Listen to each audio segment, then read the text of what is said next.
What's up, Cade? I hope you had a good time watching these. I hate myself. I hate the way that I do this. Yeah. You Here want we me to go. do it? Here. No, I Look. got it. All right, Cade. We're gonna do some QB tier rankings here, but before we kick it off, I got a couple of ground rules. But I gotta ask you a question before we really get started. It's Okay. should Jalen Hurts be considered an Alabama or Oklahoma product? Oklahoma. Absolutely. Okay. I saw a great tweet on this. You ready? This is the best synopsis I've ever seen. Uh huh. They should split it.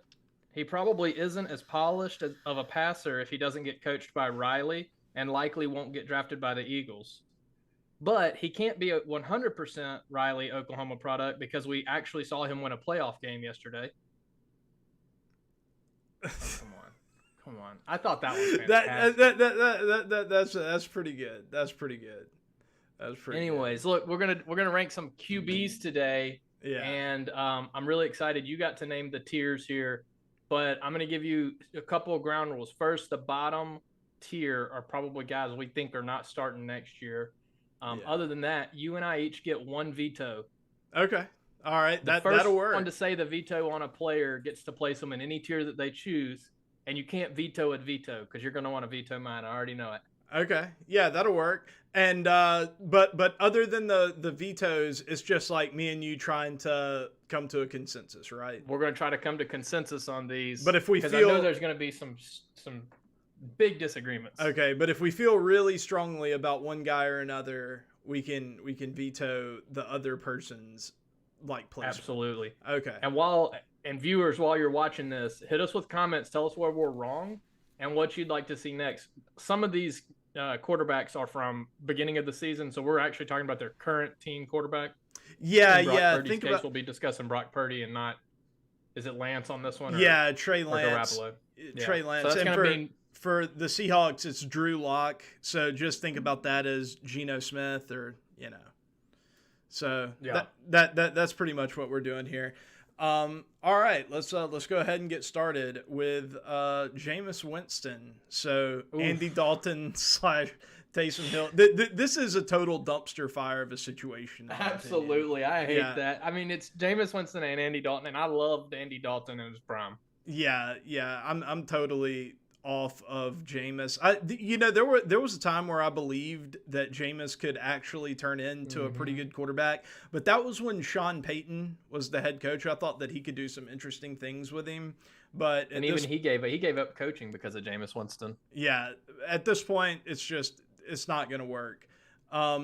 Derek Carr is an interesting one to me because there is a part of me that wants to put him in CFL stud. But How old I is Derek think Carr now? 34. I think he might be getting a little too old to even try to pivot to the CFL. He's made too much money to ever go to the CFL. yeah, I don't think these guys that we put into the CFL stud are actually going to go to the CFL. I'm just saying that Then don't name it that, Cade. That's not fair. See, I was thinking about guys who I think will take a job there next season. I mean, AKA Trey Lance. How many NFL starting quarterbacks have actually? Oh my God, you're going to put Trey Lance into the CFL stud? I'm good. Oh my God, I'm about to have an aneurysm. Yeah, but no, I'm just talking about guys. Who, oh yeah, I wonder how many. Yeah, I don't think it's very many. NFL starting quarterbacks actually going to the CFL, it can't be a lot. Are we going to consider Terrell Pryor? Didn't Terrell Pryor play in the CFL? Was he considered an NFL starting quarterback at one point in his life? No. He has the longest quarterback run for a touchdown in NFL history. And it was at 14 and a half minutes left in the first quarter. He had to start that game. That had to be like a gimmick play or something because like he was a wide receiver for most of his career or for like all of his NFL career, right? Did he actually play quarterback and I just forgot about that? I'm pretty sure he played for the Raiders. Yeah. Anyway, let's move forward. Derek Carr, this is tough. I'm gonna say my guess here, Kate, is totally mid. That's definitely where I'm falling. At. Yeah, he's that's definitely falling. Yeah, I'm tempted to do this just because of the bad season, but I think totally mid is about right for him. I wonder if he's going to get in a better situation next year is all I'm going to say about Carr. As a Raiders fan, I'm wondering if it's just not the right fit, which is a shame because they went and got all these pieces for him. Devontae Adams, Josh McDaniel seemed like a great hire. I don't know. I don't know what to expect. Derek Carr will be a starting quarterback in the NFL Yeah. next year, I think. Probably for the Colts. Golly, I hope not. I'm not a Colts fan, but I'm so ready for them to ditch this idea that they can just go out and get like these old. shitty, crappy quarterbacks and they got screwed though. I mean, and Andrew Luck made the right decision for his career, but they had the answer. Could you imagine the playoffs this year if Andrew Luck was still playing football? Yeah, I mean, it's just such an unfortunate situation what's going on in Indianapolis. But you have the number 4 overall pick in this year's draft, I think. Number 4. I have a feeling that I have a feeling that either Bryce Young or C.J. Stroud are going to be available at that point. If not, you can go with Will Levis, Anthony Richardson, and get a really high upside guy. So don't do that again. Pick a quarterback, dadgummit. But okay, Mac Jones. This one is kind of tricky because at the beginning of the season, I think I would have put him in the rising studs category. But after the season, CFL stud for me. CFL stud for you. Mm-hmm. I'm going totally mid. Mm-mm. I think you're wrong on this. I think that when Mac Jones has been healthy, he has been a top 20 NFL quarterback. No way. I do. Top 20. He's been good, but he also, that was before some of these other guys really came on, and I just think that like relative to the current crop, there are 3 quarterbacks on the San Francisco 49ers that are better than Mac Jones right now. That's the challenge for me with Mac Jones. I would give you I don't know about that. I'm not sure that Brock Purdy is like 100% better than Mac Jones. Like, I think both of them are decent young quarterbacks. I don't think either one have like an enormous amount of upside, but I mean, in his rookie season, he started all 17 games. He threw 22 touchdowns, 13 interceptions, 3,800 yards, quarterback rating of 92.5, a 50, like a dead average QBR. He did regress a little bit this year. He had a 36 QBR, 84.8 quarterback rating. He did deal with some injuries and stuff like that. I don't know, dude. I think we're going to have to come to a resolution on this because there is no way I could put him in CFL stud. He has. Can you not straddle the line here? I mean, there's not another tier. No. Okay. All right. Listen, I will allow you since you're the one physically dragging it, and you said you cannot. I don't know how you cannot. It's easy. Just drag him right up into the CFL stud tier. The computer probably won't even let you put him in totally mid, but you put him in totally mid, and we'll come up with a deal about if next year at the end of the season you've got to eat crow on something. Maybe we'll do the Waffle House challenge or something for you. Okay. Yeah, I'm going totally mid. I think that he's gonna be a starting quarterback next year. I think that he's gonna be fine. I'll give you that. I even think he has the upside to be here. Don't put him. No, sir. I'm not. No, sir. I'm not. The only reason I'm not is because I'm not gonna. I think that would give the impression that I think he is a rising stud. I don't think that. I think that his ceiling is just like a bottom tier playoff quarterback. But if they hire Bill O'Brien from Alabama, and Belichick is able to get him a solid. I mean, look, I like Jacoby Myers there, but if he can get him another really strong piece in this year's draft, whether that be like a truly great tight end, that instead of getting these like mid-tier tight ends and hoping they turn out to be Gronk, if he can do something like that and run his normal 2 tight end system, yeah, I think Mac Jones has the potential. But I think he's on the only team where he could find that potential. He's with the only staff that can find that potential. But he's going to need a new offensive coordinator as well. Yeah, and that's another thing. That's another reason why I'm not going to put him down here is he was bereft of offensive talent. Like that, as far as playmakers go, his offensive line was okay. He had some decent running backs, but like Tyquan Thornton, I was a fan of him in the draft. He's super fast. But he's not great. Jacoby Myers isn't great. Kendrick Bourne, not great. Like, that's not an elite wide receiver core that they're rolling out there. I think if he gets him a good number 1 playmaker, allow those other guys to be 2s and 3s, I think Mac Jones could unlock one more level. I don't think he has much more in the tank than just like a bottom tier playoff quarterback, but I do think there's a little bit more there. Yeah. Okay, moving on. Baker Mayfield, I think I'm actually gonna put him in CFL stud. That's where I'm gonna. That's terrible. That is a terrible. I don't know what to even. Well, what do you? He's definitely totally mid to me, but again, CFL stud is reasonable. But I think he's going to have a starting job next year. You do. I genuinely do. I think there are so many teams with so many issues at quarterback, and I don't know. Maybe he doesn't, but because I was honestly, I thought that you were going to go like dumpster fire territory. I did not think you were going totally mid. This is the opposite direction. I can get with you on totally mid. If you gave me Mac Jones as totally mid, I'll give you Baker Mayfield as totally mid. I think we'll have more totally mids on this than anything else, by the way. Hey, I'm going to ask that we skip ahead, though, because there's a guy that I think fits the CFL stud profile just perfectly. He's the right age to probably consider it. He's the right ego to still want to play. I think Carson Wentz. Oh, that's okay. I thought you were going to go a different direction with that. Okay, well, I would agree. I don't think Carson Wentz is. He's not a dumpster fire. He's not, but I don't think he's a starting NFL quarterback. I don't think he's going to the CFL. I think he's going to be like a backup somewhere if they can get out of that contract. I haven't looked at it. That contract is just terrible.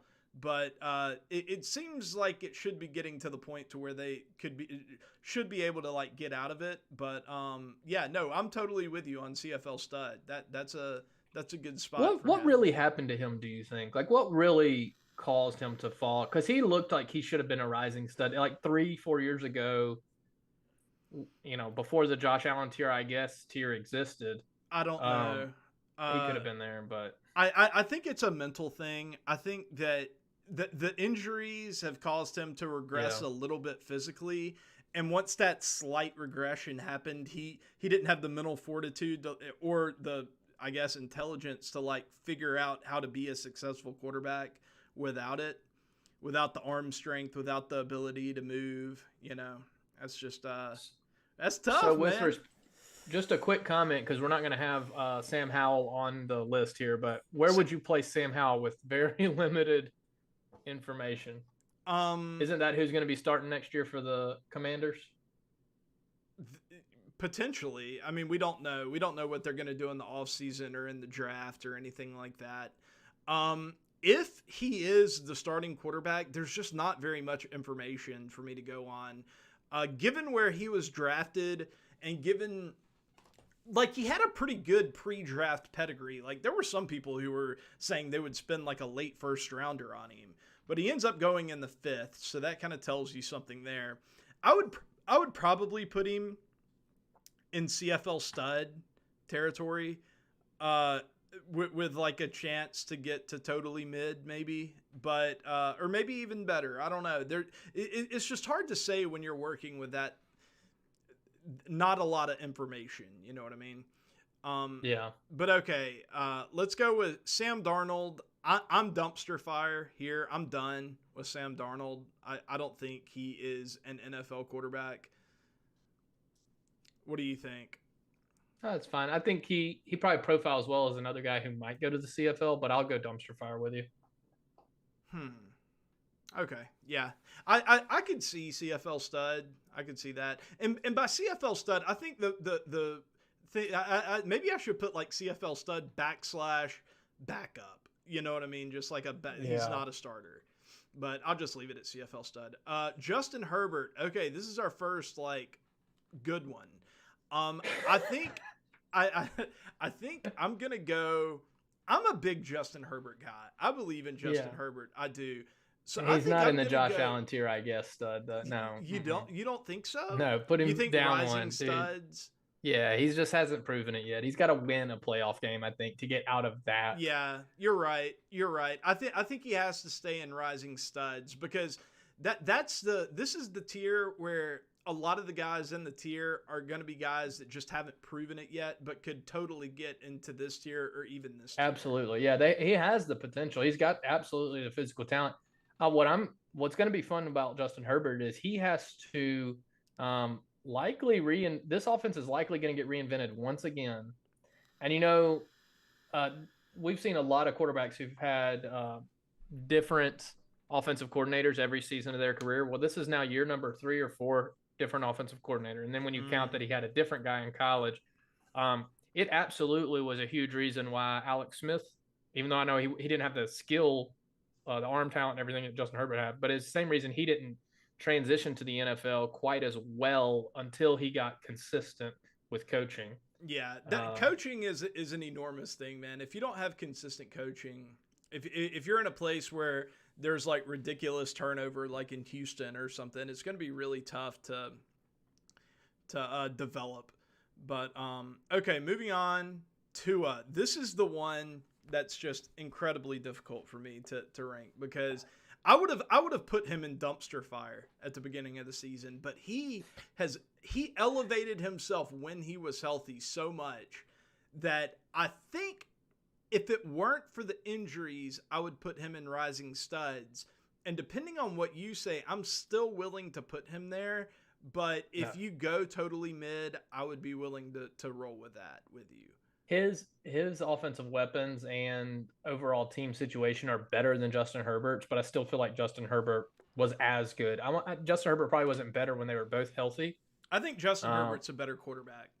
Sure. If I put Tua in the rising studs tier, it would be at the back end of it. Yeah, I think he's totally mid still. Like I think, and he's probably one that has a real shot at breaking out of totally mid. You think Mac Jones has a shot at breaking out? I don't think so, but I'd say totally mid. He's a serviceable starting quarterback. What's a shame is he's probably, I mean, I don't know. This year's injuries have been brutal for him.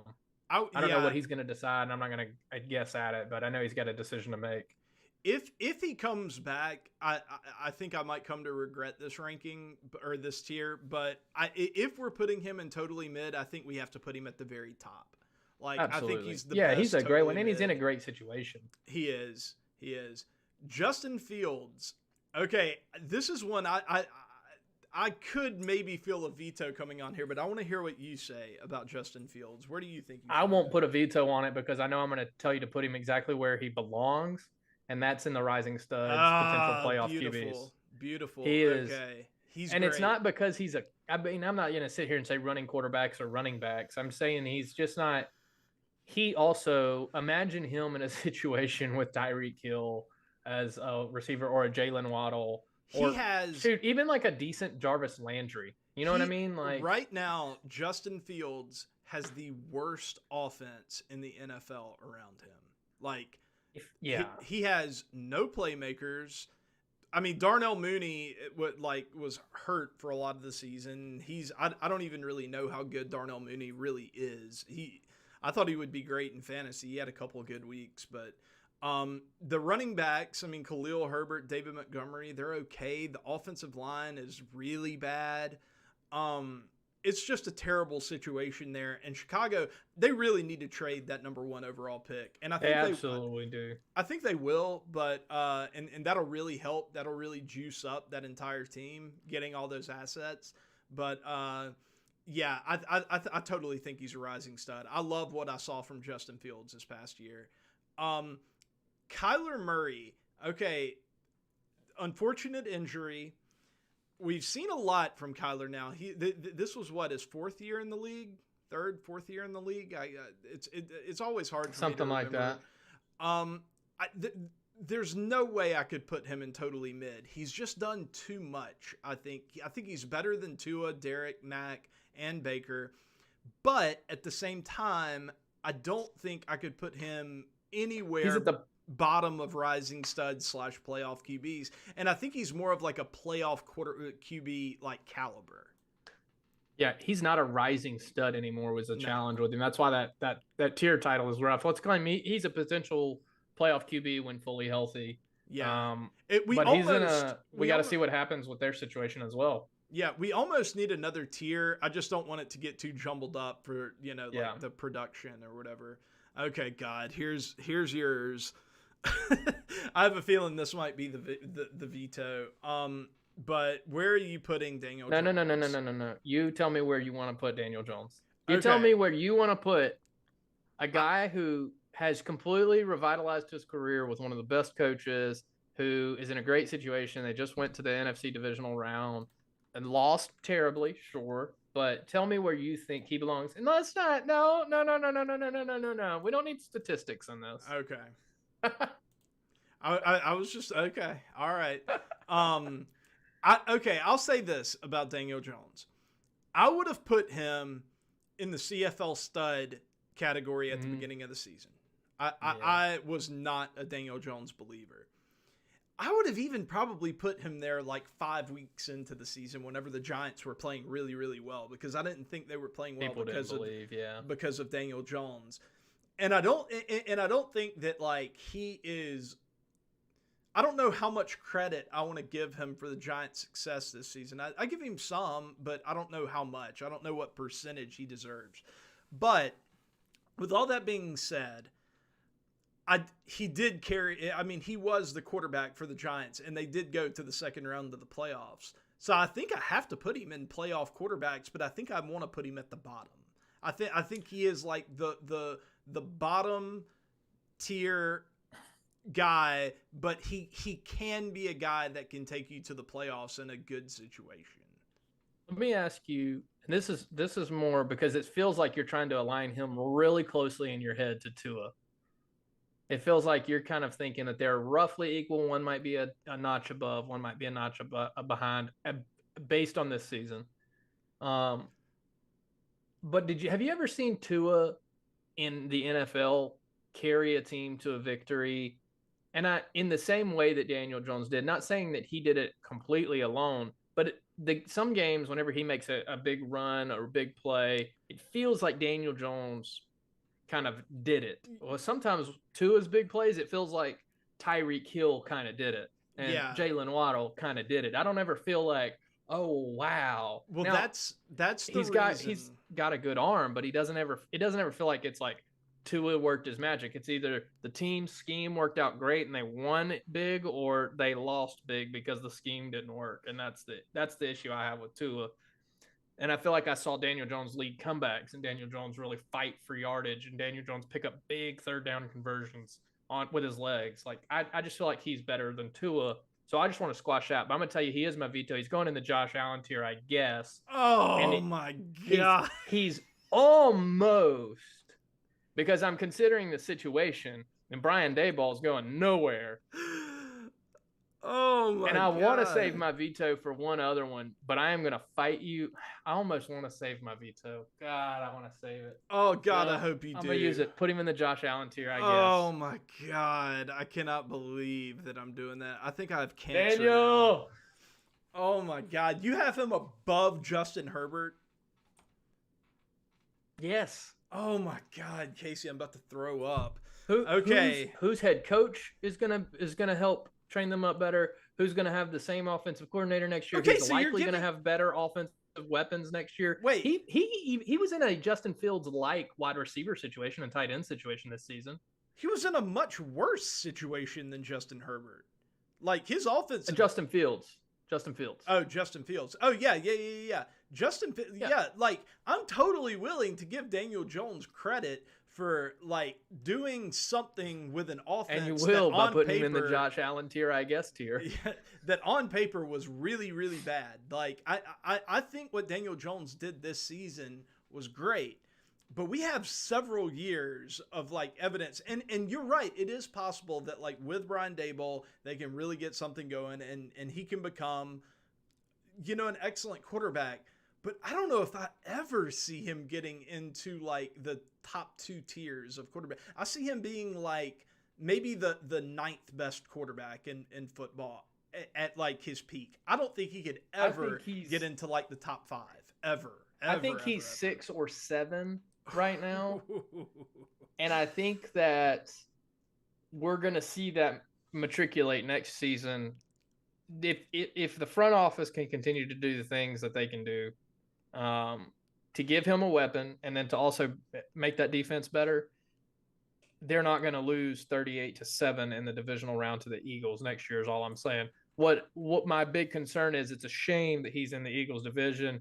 If the Eagles can keep it together, the Eagles have the makings of I'm gonna call it a dynasty. They have the makings of a really dangerous team for a couple of years here. It honestly looks like it could be a potential dynasty, dude. They have 2 first-round picks this year. That one of them's top 10. Like, that's insane. Yeah, that is insane. They're nuts. Talk about a team who could potentially like get a boatload with a trade, but then they probably end up in a salary cap situation down the road if they just start stockpiling picks. But then again, it's like you can't keep AJ Brown forever, Devonta, Jalen, and all that. So maybe you do stockpile a little bit here, try to win now, and then try to win again in 2 or 3 years. Yeah. The Rams model. Okay, well, speaking of Jalen Hurts, I'm putting him in the Josh Allen tier, I guess. That's what I'm doing. He's that good. Like, I did not believe in him when they drafted him. I didn't believe in him after last year. I would have probably put him in CFL stud at the beginning of the year, but man, he's probably the MVP this year. He probably is the MVP. If we don't have 3 modern GOATs by the end of this, I would argue that we should tick him up to modern GOAT. He's at least the best in the Josh Allen tier, I guess, tier. Well, we'll have to see who we come up on later on, but there's an argument to be made for sure. Okay, Patrick Mahomes is a modern. It's a darn shame that he has to go at the top. Yeah. Yeah, he is a modern GOAT. I don't think there's any question. Okay, that's easy. All right. I did think he should not have played the rest of that first quarter. So this is right after the playoffs. So he got hurt, rolled that ankle pretty bad, and then he ran back on the field. Were you watching the game? I was, yeah. So when he runs out there and they hand it off, and he's literally like limp hopping, as he takes the snap and hands it off, and then there's 20 seconds left, and he's walking off the field like this, like run the clock. Everybody in the world thinks, oh, Patrick Mahomes was a hero. He was so courageous for his team. I absolutely think it was stupid. It was egotistical. He shouldn't have been out there. Chad Henne has won a playoff game similar to that before for them. Probably turn it over, get healthy, and be ready to play for your team next week. Yeah. But not only that, I think Doug Peterson made a massive mistake not calling a timeout there, not wasting all 3 timeouts. Make him snap the ball. Oh, yeah, Jacksonville.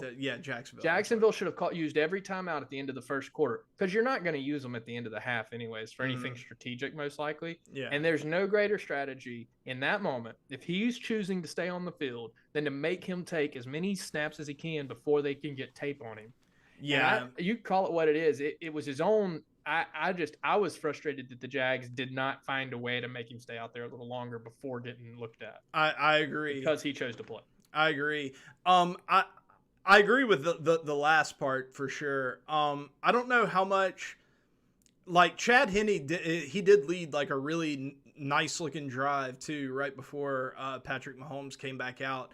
I don't know. It's a tricky thing. I don't know if I would call it like selfish and egotistical because it is a playoff game and it wasn't like they were blowing Jacksonville out or anything like that. So I don't know. I don't know. To me, it's a little more complicated, but and there is something heroic about it, but it can also be stupid.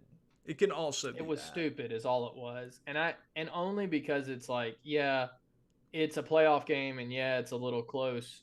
But I had Isaiah Pacheco to lead the NFL in rushing yards this weekend, and he got Chad close. Henne being the quarterback would have helped me a lot. So I think it was really stupid. Yeah. Okay. Drew Lock. We're treating this as if it's Geno Smith. And I'm gonna put Geno Smith for me. You can have another opinion. I'm putting him just below Tua in totally mid. He did lead them to the playoffs this year, but I don't think that he is that dude. I don't think that you really build around him, even though it looks like the Seahawks may. Yeah, it's a tough situation. I think the Seahawks are one of the teams that do have it sort of figured out, where it's like, why go get Bryce Young right now when you don't have all the other pieces figured out? And then in 4 years, if he shows that he's good enough, that you're now going to have to pay him a boatload when you've got a guy like Geno. you kind of piece together things. You want to pick in the 10 to 15 range, hopefully, or go to the playoffs and win. That's fine. You are good enough to potentially do it. Well, they have But you're two. not good enough to beat the Eagles. You're not good enough to beat the Giants. You're not good enough to beat San Francisco regularly if they play like this. Well, that they do have two first round picks this year. That they pick at 5 and 20 in next year's draft. So if they, I don't think Bryce Young will be available at 5, but they're one of the potential to trade for that number 1 pick though to get him. That they are, but they even if they don't do it. Even if they don't, and even if let's say it's C.J. Stroud. C.J. Stroud is available for them at pick 5. I disagree. I don't think that the offense is as far away as you seem to think. I think Kenneth Walker is a great running back. He was honestly kind of amazing. They have both tackle spots figured out with Abraham Lucas and Charles Cross. They look like rising, star tackles. DK Metcalf, Tyler Lockett. Tyler Lockett is getting a little older, so you may need another wide receiver there at some point pretty soon. But I think they have pieces on offense. I think the big problem for the Seahawks is their defense. But if you have a bad defense, I don't think it's a problem bringing in a young and developing quarterback as long as you have a good offense around him. They can have a lot of success in that situation. And you're not guaranteed, like, if you like, let's assume that you do draft like mostly for your defense and maybe to supplement your offense and just try to get younger to build a foundation for a young quarterback. Well, if you do that, Geno Smith is probably going to play well enough where you're going to be picking 18th, 19th, 20th next year. You're probably not going to get a great quarterback then either. And you're probably going to be in that situation for as long as Geno is there. So I think if you have an opportunity to go out and get a quarterback, you're definitely not guaranteed to be in that position again anytime soon. And you got very fortunate that Denver ended up being as bad as they were to put you in that position. So yeah, I disagree. I think that they should at least consider taking a quarterback in this year's class. And you could even take a guy like Anthony Richardson, a guy that's kind of raw but has super high upside but needs to develop, and sit him behind Geno Smith. Let him learn, let him get used to the NFL speed. And, in a year or two, he could be like your Patrick Mahomes. He could be that guy. So yeah, anyways, let's try to get through some of these a little quicker.